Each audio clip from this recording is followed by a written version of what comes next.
session to save you lose? I think sometimes you got to work through games when you don't have your best stuff, and sometimes you have to find other pitches that can get you back in account, and get you back even, and get you outs when maybe some of your other pitches aren't working. And that's kind of what I had to do there in the fourth inning, I guess it was. Just fastball command really wasn't very good in the third and fourth inning, and I had to try to find other pitches to make pitches with, and unfortunately made the wrong pitch at the wrong time to Shufo. But that's kind of something that you got to work on the fly, and be self-analyzing as you go. What pitches you have, and maybe what pitch doesn't feel good at the right time. How close are you to being major league ready for regular season? I'm ready. Let's do it. I'm in. Yep. Thank you. Yep. Evan. Hey Kyle, you talked a little bit about you being a guy who's a big finger licker. Yeah. I can't believe I just said that. Yeah. How challenging has it been? I noticed it looked like you did a pretty good job of not blowing your mouth. Yeah, that's I'm a big subconscious spitter and a finger licker, and caught myself a couple times ready to spit and held it in. But yeah, I mean it's different. It's especially. I mean, I guess I just need to do a better job of making sure that I have my rosin bag to take with me, because I don't think they're going to let us have a rosin bag out there in the regular season. So and sometimes the rosin bag isn't always the answer. It's rosin really only works when it's mixed with moisture and mixed with sweat, in my mind. And that's why you see pitchers lick their hands so much. It's not, to throw the spitball or whatever. It's just to mix a little bit of moisture in with the rosin that's already on their hand. The rosin is essentially sand and sawdust, basically, and without any moisture to make it tacky, you only make the ball, a little bit slicker. So, yeah, I mean, that'll be something that I'll get used to. But, man, I really don't know about how this is going to go with a rag in the back pocket. I haven't tried that yet. I don't really know how they're going to police what's on everybody's rag there, but I think that's going to be an interesting conversation, because I think we already know there's people looking for edges everywhere you go, and it's going to be pretty easy to take a rag and instead of just water, put other stuff on it. So it'll be something that we'll get used to, but as long as you can get a little bit of moisture from other places, your arms, whatever. I know you're not supposed to touch your face, but as long as you can get moisture from other places, it'll make up for it. When we asked Mike about this same topic, he referred to swamp bug as the reason he wouldn't go with a wet rag. Do you fear swamp bug, or are you okay going out there with I mean, yeah, I think in between pitches, we're still, we're trying to make this game go as fast as possible, and it's not like our back pockets are hanging wide open all the time. They're pretty tight knit to your pants, and to get to the rag, it's not going to be an easy feat every time. So I just don't think it's going to be something I'm going to be as comfortable with going to the back pocket, trying to make that quick and easy, and something that's going to be first nature. I think it's going to be a little tough. So, and then the last thing that I have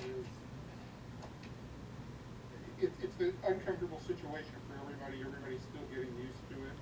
Do you envision yourself having? Do you think it's going to be a challenge to have just fun out there this year, or not? No, I don't think so. I think it's fun out there every day. I think whether it's an inter squad or like I was facing Legion kids before I came down here.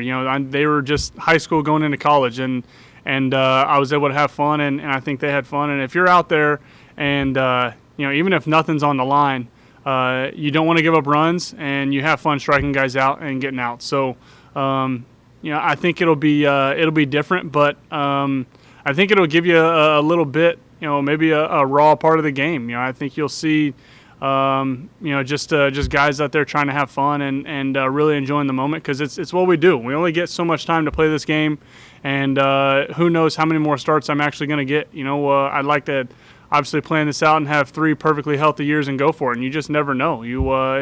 That's why I try to enjoy every start whenever I get the chance. Kyle, thank you for entertaining questions about finger licking and stuff. That's what I'm here for. Other questions for Chris?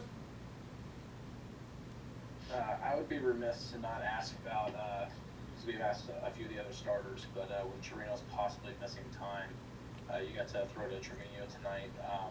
And what's your comfort level with him? Just communication, pitch sequencing, and everything like that. Just how are you feeling with a young catcher like that? Yeah, I don't know that I even threw to Chirino since spring, so I never even really got a chance, other than maybe a bullpen, to per se get on the same page with him and really work with him. So I know he's seen, I faced him in the box, and I'm sure he's seen my stuff, so it wouldn't be too hard to get on the same page. But I started doing with Jeff the other day, and then Jose today, was let them call the game for the most part. I shook a few times in some of the situations because I still think, with something on the line in this 3-game series, I wanted to make sure I was throwing my pitch at the right time. But I wanted him to kind of get a feel of how he would work through and at bat with my stuff, and then I can talk to him afterwards instead of me sitting there shaking and shaking. He doesn't know my mindset, so he has no idea why I'm shaking. So if we can I'll just say yes, and then when we get to the dugout, say, hey, on this situation, you went changeup instead of slider. This is why I would have gone slider here over changeup. At the end of the day, there's multiple pitchers that don't go over reports and never shake, and they go out there and they just execute pitches. And if you execute pitches, you're going to win an awful lot in this game, and you're going to get a lot of outs. So I think every now and then I can get in a hard-headed mindset where I have to throw this pitch right here because in my mind I know it's the right pitch, when whatever the catcher throws down can be the right pitch if I just execute in the right spot. Thank you very much. Yep. TR. Kyle, I'm just curious. You just said that there's something at stake in this 3-game series. What do you guys have at stake? I saw a nice little trophy in the locker room. I assume that's the trophy for the 3-game series. I have no idea. Something must be on the line because Lance Lynn hung around to watch the game for the other team, so he's not going to stick around unless he has to. So he's obviously in it to win it. He would love to have that 3rd game mean something here, so that he can throw game 3. Obviously, the competitive nature in him. So I think it's we kind of took the. Mathis and Trino's drafted the teams and set it up how they want to set up. They're doing the lineups and everything. So, it sounds silly, but there's a little bit of pride, and you want to win the 3 games and be on the winning team. Maybe Woody will surprise us at the end with a really cool, a little gesture, a little gift at the end. But for right now, it's a trophy that's going to stay in our locker room regardless. I think